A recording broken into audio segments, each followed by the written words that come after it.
Kisah gurunya Rabi'ah bin Abi Abdurrahman, guru Imam Malik yang sangat terkenal, yang digelari dengan Rabi'atul Ra'yi. Kata Imam Malik, pernah suatu ketika guruku tidak punya ongkos untuk menuntut ilmu agama.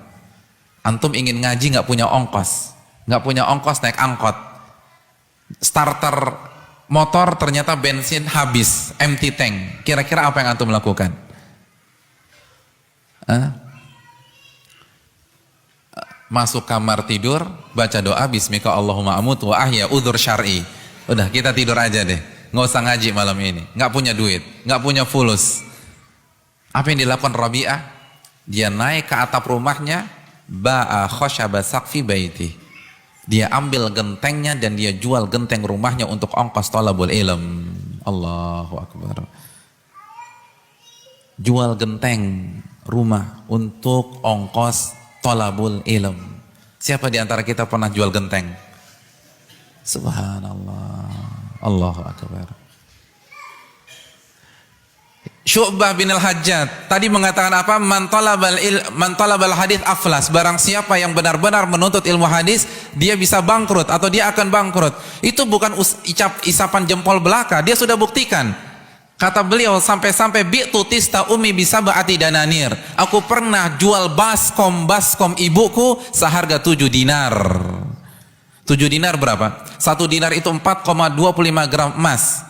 Jadi kalau 1 dinar, anggap saja 2 juta lah emas jatuh harganya. Padahal nggak di atas 2 juta, anggaplah 2 juta. 7 kali 2 berapa? 14 juta. Jual baskom 14 juta untuk ongkos thalabul ilm. Siapa yang pernah jual baskom emaknya? Subhanallah. Syu'bah. Ishaq bin Rahawayh, ulama yang sezaman dengan Imam Ahmad, Imam Syafi'i, itu pernah menikahi janda hanya karena janda itu dapat warisan dari suaminya yang telah meninggal, buku-buku mazhab Syafi'i yang beliau tidak punya.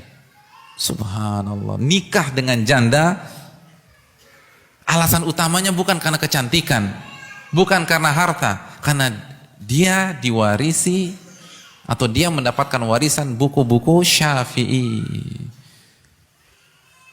Nggak bisa didapatkan kecuali dinikahi dulu, iya apa tidak? Begitu jadi istri kan bukunya bisa kita baca. Subhanallah. Siapa di antara antum ketika ingin melamar seorang akhwat, pertanyaan pertama, apa buku yang anti punya? Subhanallah. Ada? Nggak ada. Jamilah apa enggak, kan begitu. Buku itu ulama. Ishaq bin Rahawayh, Hisham ad-Damashqi, gurunya Imam Bukhari atau syekhnya Imam Bukhari, dari Damaskus. Untuk bisa berangkat dari Damaskus belajar dengan Imam Malik di Madinah, bapaknya harus jual rumah. Allahu akbar. Jual rumah untuk bisa duduk di majelis Imam Malik. Siapa yang pernah jual rumah untuk talabul ilm? Dan ada kisah yang menarik. Begitu dia sampai di majelis Imam Malik, beliau melakukan kesalahan dan akhirnya dipukul oleh asistennya Imam Malik atas perintah Imam Malik. 15 kali pukulan dalam riwayat. Antum buat kesalahan dipukul sama tuan guru antum, kira-kira antum terima apa enggak? Jujur aja, jawab dari lubuk hati yang paling dalam. Ikhlas apa enggak? Enggak ikhlas. Beliau juga enggak ikhlas. Tapi beliau fair, beliau jantan. Beliau bilang ke Imam Malik, qad zalamtani. Antum telah menzalimi diriku. Antum telah memukulku sebanyak 15 kali pukulan tanpa alasan yang jelas. Itu penuntut ilmu harus begitu fair. Jangan main belakang.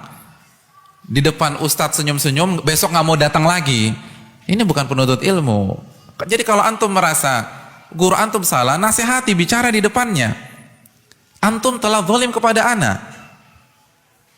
Antum pukul ana tanpa ada alasan yang jelas. Memang ana salah, tapi kan nggak pantas dipukul 15 kali. Fala aja'aluka fi hillin, aku tidak halalkan perbuatanmu. Subhanallah. Tegas apa tidak? Tegas. Tapi kita bisa paham perasaannya. Bayangkan jual rumah, terus sampai di majelis dipukulin, gimana nggak sedih? Iya apa enggak? Ini jual rumah. Makanya beliau mengatakan, aku tidak halalkan perbuatanmu. Apa kata Imam Malik? Imam Malik pun juga sangat kesatria. Fama kafaratuh. Kalau begitu, apa kafaratnya? Apa kompensasinya? Gimana caranya agar engkau halalkan kesalahanku? Nah, ini baru guru. Dia mengakui kesalahannya, nggak gengsi, mentang-mentang jadi guru, mentang-mentang jadi ustadz, mentang-mentang jadi tuan guru. Peraturan pertama, ustadz nggak boleh salah. Peraturan kedua, kalau ada perdebatan kembali ke peraturan pertama, ustadz nggak boleh salah. Ini nggak benar.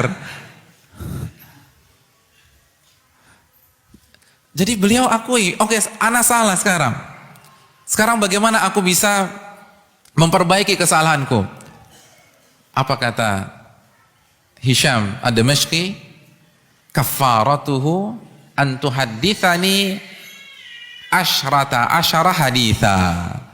Kafaratnya, engkau harus membawakan dan mengajarkan aku 15 hadis.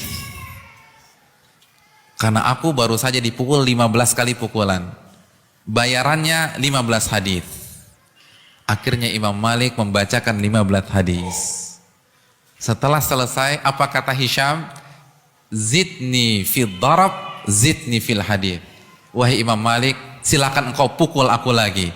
Dengan catatan, ajarkan aku hadis lagi. Subhanallah. Fadhahika al-Imam Malik. Imam Malik tertawa. Lalu Imam Malik, idhab, udah pulang. Saking cintanya sama hadis. Nggak masalah dipukul, yang penting bisa belajar hadis. Dan ketika ustadznya zalimin dia, ini kesempatan. Mungkin kalau nggak begitu, ustadznya nggak punya waktu untuk ngajarkan. Jadi kalau antum dizalimi oleh ustadz antum, namanya juga ustadz, kan bukan malaikat, pasti khilaf. Ini bisa dipraktekkan. Ustadz, kemarin antum punya salah sama ana nggak ikhlaskan. Waduh, gimana dong, masa antum nggak ikhlaskan? Dengan satu syarat, ajarkan ana arba'in Nawawi sampai khatam. Begitu. Bisa nggak? Itu baru penuntut ilmu agama. Subhanallah. Itu para ulama. Pola pikirnya ilmu. Karena memang mereka memuliakan ilmu agama. Subhanallah. Yahya bin Ma'in itu pernah biaya menuntut ilmu agama yang ia sudah keluarkan alfi dirham, 1 juta dirham, sampai sendalnya pun dijual. Nyeker, udah habis biaya, nggak ada yang bisa dijual, udah jual sendalnya, dia jalan nyeker hanya untuk bisa ngaji. Ini yang harus ditekankan oleh kita semua.